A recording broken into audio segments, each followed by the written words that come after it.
Good morning, Suprabhatam. आप देख रहे हैं हमारा यूट्यूब चैनल मनोहर वाणी।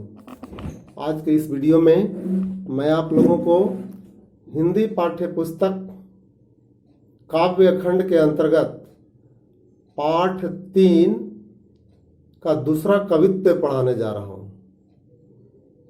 कवित्व जिसे घनाक्षरी, मनहरन या मनहर भी कहा जाता है, इसकी हर एक पंक्ति में 26 से ज़्यादा वर्ण होते हैं। आप गिन सकते हैं। इसकी चर्चा मैंने पिछले वीडियो में भी की थी। तो आइए इस कविता का वाचन देखें, कैसे हम इसे पढ़ेंगे। फटिक शिलानी सौ सुधारियो सुधा मंदिर, उदधि दधि को सो अधिकाई उमगे अमंद। बाहरत भीतर लभिति न दिखैये देव, दूध को सो फेन फैल्यो आंगन फरस बंद। तारा सी तरुणिता में ठाड़ी झील मिली होती, मोती न की ज्योति मिल्यो मल्लिका को मकरंद। और शीशे अंबर में आभासी उजारी लगे, प्यारी राधिका को प्रतिबिंब सो लगत चंद। तो प्रस्तुत कवित्व में दरबारी कवि देव ने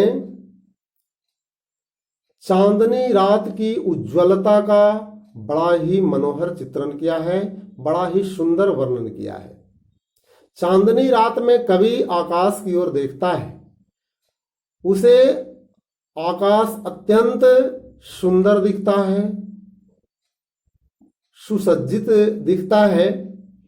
तो इसी सुंदरता को कवि ने काल्पनिक ढंग से इस कवित्व में वर्णन किया है।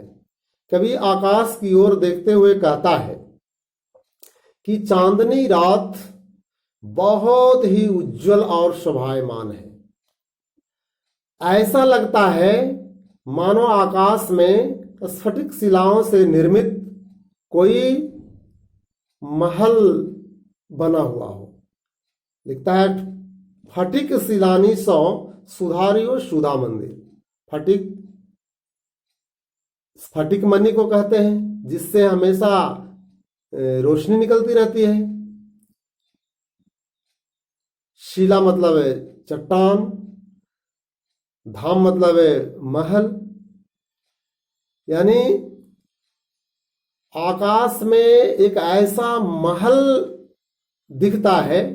कवि ने इस तरह की कल्पना की है कि आसमान में एक ऐसा महल दिख रहा है जो मानो कोई श्वेत पारदर्शी पत्थर स्फटिक मणि से निर्मित है। और उस महल में उदधि दधि कोसो अधिकाई उमगे अमंग। उदधि मतलब समुद्र, दधि मने दही, आमंग मने तेज गति से। उस महल में दही का समुद्र अत्यंत तेज गति से उमड़ रहा। उमगे, उमगे मतलब उमड़ रहा है। उमड़ रहा है किस चीज का समुद्र? तो दही का समुद्र। दही का रंग श्वेत होता है। यहाँ चांदनी की तुलना की गई है श्वेत से, दही से। तो कवि कहता है कि वो जो श्वेत पत्थर का महल बना हुआ है, उसमें श्वेत दही के समुद्र के समान चांदनी की शोभा अधिक गति से उमड़ रही है, ऐसा लगता है। बाहर ते भीतर लौ भीति न दिखाई देव। कवि देव कहते हैं। यहाँ देव शब्द कवि के लिए आया है। देव मतलब देवता नहीं अर्थ लगाएंगे। देव यहाँ कवि के लिए शब्द आया है। तो देव कवि कहते हैं कि उस महल में बाहर से भीतर तक कोई दीवार नहीं दिखाई देती है। आशय यह है कि सारा महल पारदर्शी है, आर पार दिखता है, उसमें कोई रुकावट नहीं है, बिल्कुल स्वच्छ है। आगे कहता दूध को सो फेन फैलियो आंगन फरस बंद। मंदिर के आंगन में, महल के आंगन में दूध की झाग के समान चांदनी का विशाल फर्श बना हुआ है, ऐसा मालूम पड़ता है।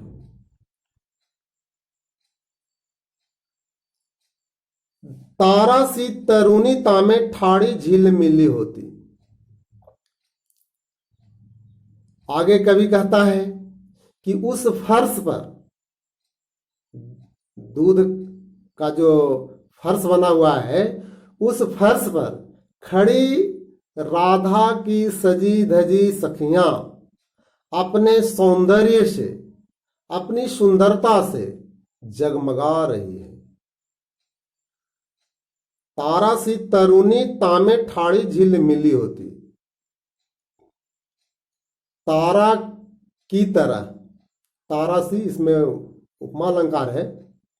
आकाश में जो तारे कवि को दिखते हैं, उन तारों को देखकर कवि को ऐसा लगता है कि वे तारे नहीं हैं, अपितु राधा की सजी धजी सखियां हैं, जो अपनी सुंदरता के कारण झिलमिल करे चमक रही है, जगमग कर रही है।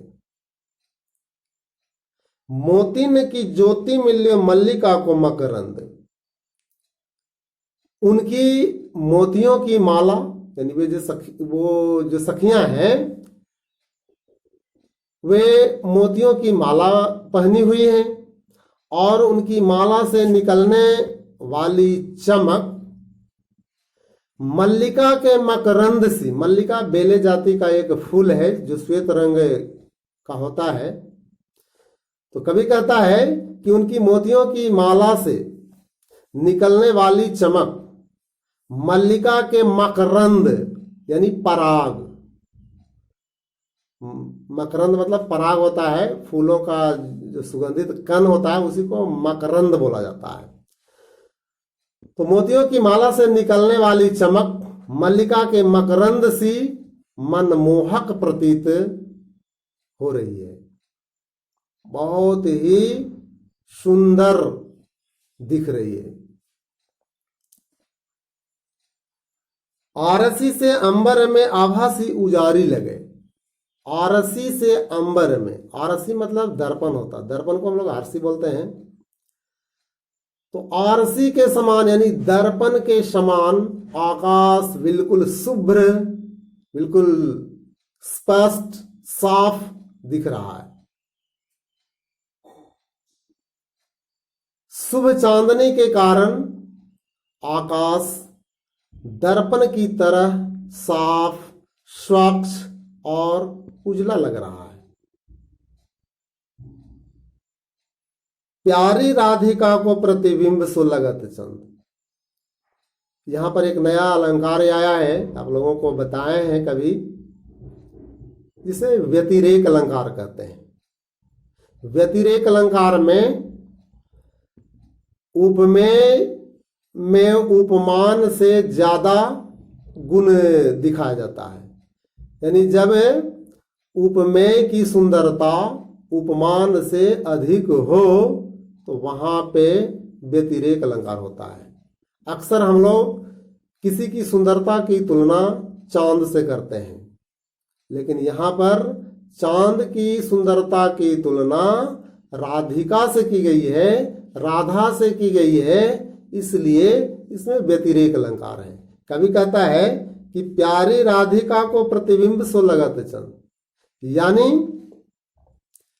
चांद उस प्यारी राधिका की परछाई सा जान पड़ रहा है। चांद जो है राधा की परछाई के समान जान पड़ रहा है। यहां पर आप देख रहे हैं कि राधा की सुंदरता चांद से ज्यादा बताया जा रहा है, इसलिए इसमें व्यतिरेक अलंकार है। तो इस तरह से आपने देखा कि इस कवित्व में कवि की कल्पना शक्ति अत्यंत विशाल है। वह अरूप चांदनी को भी रूप देने में कुशल है। चांदनी का कोई रूप नहीं होता, लेकिन कवि ने यहाँ उसका रूप दिया है, उसे महल के रूप में वर्णित किया है। तो इस तरह से कवि की कल्पना शक्ति बहुत ही विशाल है। कवि चांदनी की कल्पना अमृत महल के रूप में करता है। धरती से आकाश तक फैली चांदनी को दही का समुद्र कहता है। उजले दुधिया आकाश को दूध की झाग सा फर्श कहता है। तारों को राधा की सखियां बताता है। आकाश को दर्पण तथा चांद को राधिका का प्रतिबिंब कहता है। तो इस तरह से पूरी कवित्व पढ़ने के बाद आप समझ सकते हैं कि कवि की कल्पना शक्ति कितनी विशाल है। तो आज के इस वीडियो में बस इतना ही। धन्यवाद। शुभम भवतु।